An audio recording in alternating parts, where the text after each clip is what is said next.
Hi hello ನಮಸ್ತೆ welcome back to my YouTube channel. ಇವತ್ತಿನ recipe pure ration ಅಕ್ಕಿಯನ್ನು ಬಳಸಿ ನಾವು ಮಾಡ್ತಾ ಇರುವಂತಹ ಕಜ್ಜಾಯದ ರೆಸಿಪಿ ಇದಾಗಿರುತ್ತೆ. ಇದನ್ನು ನಾವು ಹೇಗೆ ಮಾಡ್ತಾಯಿದ್ದೀವಿ ಅಂತ ಒಂದು ಕ್ಲಿಪ್ಪನ್ನು ನಾವು ನೋಡ್ಕೊಂಡು ಬರೋಣ. ಇದು ಪ್ಯೂರು ರೇಷನಲ್ಲಿ ಡಿಪೋದಲ್ಲಿ ಸಿಗುವ ಅಕ್ಕಿ ಆಗಿರೋದ್ರಿಂದ ಇದನ್ನು 4 to 5 ಟೈಮ್ಸ್ ಏನು ಮಾಡೋಣ, ನೀಟಾಗಿ ವಾಶ್ ಮಾಡ್ಕೋಬೇಕಾಗುತ್ತೆ. ತಣ್ಣೀರಲ್ಲಿ ನಾನು ಇಲ್ಲಿ 4 ರಿಂದ 5 ಸಲ ಏನು ಮಾಡ್ತಾಯಿದ್ದೀನಿ, ವಾಶ್ ಮಾಡ್ಕೋಬೇಕು. ಡಸ್ಟ್ ಏನಾಗುತ್ತೆ ನಮಗೆ ಕಾಣಿಸ್ತಾ ಇರೋಷ್ಟು ನಾವು ವಾಶ್ ಮಾಡಿದ್ರೆ ಚೆನ್ನಾಗಿರುತ್ತೆ. ಕಜ್ಜಾಯನೂ ಕೂಡ ತುಂಬ ಸ್ಮೂತಾಗಿ ಬರುತ್ತೆ.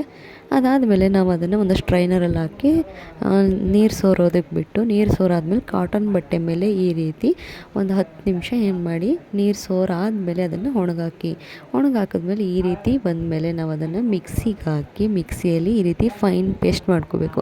ಸ್ವಲ್ಪ ಯಾವಾಗಲೂ ಇದು ನುಣ್ಣಗಿದ್ರೇ ಚೆನ್ನಾಗಿರುತ್ತೆ. ಸ್ವಲ್ಪ ನಿಮಗೆ ಬೇಕು ಅಂದರೆ ತರಿನೂ ಕೂಡ ಮಾಡ್ಕೋಬಹುದು. ನಾನಿಲ್ಲಿ ಫೈನ್ ಪೇಸ್ಟ್ ಮಾಡ್ಕೊಂಡಿದ್ದೀನಿ. ಕಜ್ಜಾಯ ಫೈನ್ ಪೇಸ್ಟಲ್ಲಿದ್ದರೆ ಚೆನ್ನಾಗಿರುತ್ತೆ ಅನ್ನೋದಕ್ಕೋಸ್ಕರ ಈ ರೀತಿ ಮಾಡ್ಕೊಂಡಾದಮೇಲೆ ಇದಕ್ಕೆ ಸ್ವಲ್ಪ ನೀವು ಏಲಕ್ಕಿನೂ ಕೂಡ ಮಿಕ್ಸ್ ಮಾಡ್ಕೋಬೇಕಾಗುತ್ತೆ. ನಾನಿಲ್ಲಿ ಏಲಕ್ಕಿನ ಸ್ಕಿಪ್ ಮಾಡಿಬಿಟ್ಟಿದ್ದೀನಿ, ನೆಕ್ಸ್ಟ್ ವೀಡಿಯೋದಲ್ಲಿ ಹಾಕೋತಾ ಇದ್ದೀನಿ. ನೀವು ಏಲಕ್ಕಿನೂ ಕೂಡ ಇದರ ಜೊತೆನೇ ಹಾಕಿ ಗ್ರೈಂಡ್ ಮಾಡ್ಕೊಬಿಡಿ. ಚೆನ್ನಾಗಿ ಸ್ಮೂತಾಗಿ ಮಿಕ್ಸ್ ಆಗುತ್ತೆ ಇದ್ರ ಜೊತೆಗೇ. ಇದೆಲ್ಲನೂ ಗ್ರೈಂಡ್ ಮಾಡ್ಕೊಂಡಾದಮೇಲೆ ಪಾಕಕ್ಕೆ ಅಂತ ನಾನು ರೆಡಿ ಮಾಡ್ಕೋತಾ ಇದ್ದೀನಿ.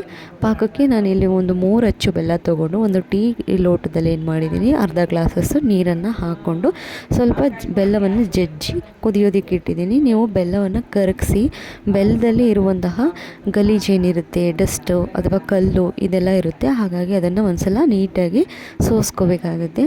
ನಾನಿಲ್ಲಿ ಅದನ್ನು ಸೋಸಿರೋದನ್ನು ನಿಮಗೆ ತೋರ್ಸೋಕ್ಕಾಗಲಿಲ್ಲ. ನೀವು ಈ ರೀತಿ ನೀರನ್ನು ಹಾಕಿ ಪಾಕ ಒಂದು ಸ್ವಲ್ಪ ಕುದಿ ಬರುತ್ತಲ್ಲ, ಬಿಸಿಲಿದ್ದಾಗಲೇ ಸೋಸ್ಕೊಳ್ಳಿ. ನಾನಿಲ್ಲಿ ಏಲಕ್ಕಿ ಕಾಯಿನ ಸ್ಕಿಪ್ ಮಾಡಿಬಿಟ್ಟಿದ್ದೆ, ಹಾಗಾಗಿ ಮತ್ತೆ ಹಾಕ್ಕೊಂಡೆ. ನಾನಿಲ್ಲಿ ಸೋಸಾದ್ಮೇಲೆ ಈ ರೀತಿ ಬಂದಮೇಲೆ ಒಂದು ಸಲ ನೀಟಾಗಿ ಬೆಲ್ಲದ ಪಾಕನ ಸೋಸ್ಕೊಂಡು ಅದಾದಮೇಲೆ ಬೆಲ್ಲದ ಪಾಕಕ್ಕೆ ಕುದಿಯೋದಕ್ಕಿಟ್ಟಿದೆ.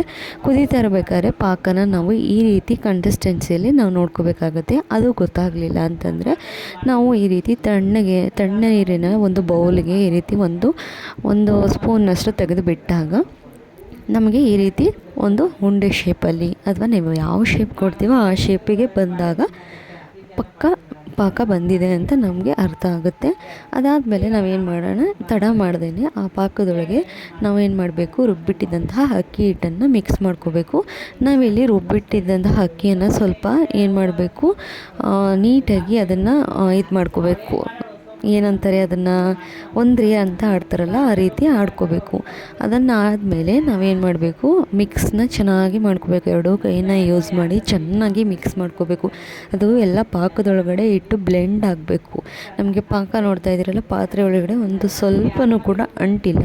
ಆ ರೀತಿ ನಮಗೆ ಪಾಕ ಏನಾಗಬೇಕು, ಪರ್ಫೆಕ್ಟಾಗಿ ಬರುತ್ತೆ. ಅಳತೆಗೆ ತಕ್ಕಂತೆ ಮಾಡಿದ್ರೆ ಈ ರೀತಿ ಸ್ಟ್ರೆಚರಲ್ಲಿ ಬರುತ್ತೆ. ನೋಡ್ತಾ ಇದ್ದೀರಲ್ಲ ನೀವು ಯಾವ ರೀತಿ ಬಂದಿದೆ ಅಂತ. ಸ್ವಲ್ಪ ನೀವು ಅದೇ ಅಕ್ಕಿ ಹಿಟ್ಟನ್ನು ಒಂದ್ರಿ ಹಿಡ್ಕೊಂಡಿದ್ರೆ ಈ ರೀತಿ ಬರುತ್ತೆ. ನೋಡ್ತಾ ಇದ್ರಲ್ಲ, ಒಂದು ಸ್ವಲ್ಪನೂ ಕೂಡ ಪಾತ್ರೆಗೆ ಅಂಟಿಲ್ಲ. ಆ ರೀತಿ ನಾವು ಇವತ್ತಿನ ಕಜ್ಜಾಯದ ರೆಸಿಪಿ ಹಿಟ್ಟನ್ನು ನಾವು ರೆಡಿ ಮಾಡಿಕೊಂಡ್ವು.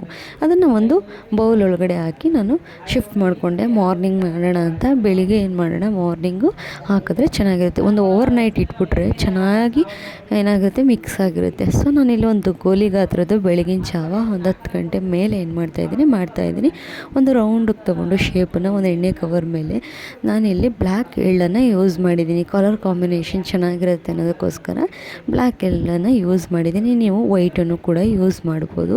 ನಾನಿಲ್ಲಿ ಒಂದು ಶೇಪನ್ನು ಕೊಟ್ಕೊಂಡು ರೌಂಡ್ ಶೇಪ್ ಅದಕ್ಕೊಂದು ಹೋಲ್ ಮಾಡಿ ಸ್ವಲ್ಪ ಎಣ್ಣೆನ ಕಾಯಿಸ್ಕೊಂಡು ಮೀಡಿಯಮ್ ಫ್ಲೇಮಲ್ಲಿ ನಾವೇನು ಮಾಡಬೇಕು, ಎಣ್ಣೆನ ಕಾಯಿಸ್ಕೋಬೇಕು.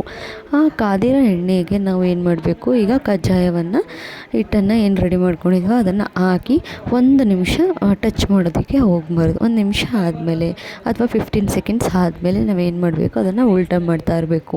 ಫಸ್ಟ್ ಹಾಕಿದಾಗ ಏನಾಗುತ್ತೆ, ಸ್ವಲ್ಪ ಕಚ್ಕೊಳ್ಳೋ ಸಾಧ್ಯತೆ ಹೆಚ್ಚಾಗಿರುತ್ತೆ. ಯಾಕೆಂದರೆ ಎಣ್ಣೆ ನಮಗೆ ಅಷ್ಟು ಪರ್ಫೆಕ್ಟಾಗಿ ಗೊತ್ತಾಗಿರೋದಿಲ್ಲ. ಅದು ಬೇಯ್ತಾ ನಮಗೇನಾಗುತ್ತೆ, ಅದನ್ನು ಸ್ಮೂತಾಗಿ ತೆಗಿಬೋದು ನಾವು. ಈ ರೀತಿ ಹಿಂದೆ ಮತ್ತು ಬ್ಯಾಕ್ ಸೈಡಲ್ಲಿ ಫ್ರಂಟ್ ಸೈಡಲ್ಲಿ ನಾವು 2 ಕಡೆಯೂ ಕೂಡ ಬೇಯಿಸ್ಕೋಬೇಕಾಗುತ್ತೆ. ಯಾಕೆ ಅಂತಂದರೆ ಒಂದೇ ಸೈಡಲ್ಲಿ ಬೇಯಿಸ್ಕೊಳ್ಳೋದ್ರಿಂದ ಏನಾಗುತ್ತೆ, ಚೆನ್ನಾಗಿ ಬೆಂದಿರಲ್ಲ. ಎಣ್ಣೆ ಮಾತ್ರ ಯಾವಾಗಲೂ ಕಜ್ಜಾಯ ಮಾಡಬೇಕಾದ್ರೆ ಕಡಿಮೆ ಫ್ಲೇಮಲ್ಲೇ ಇರಲಿ.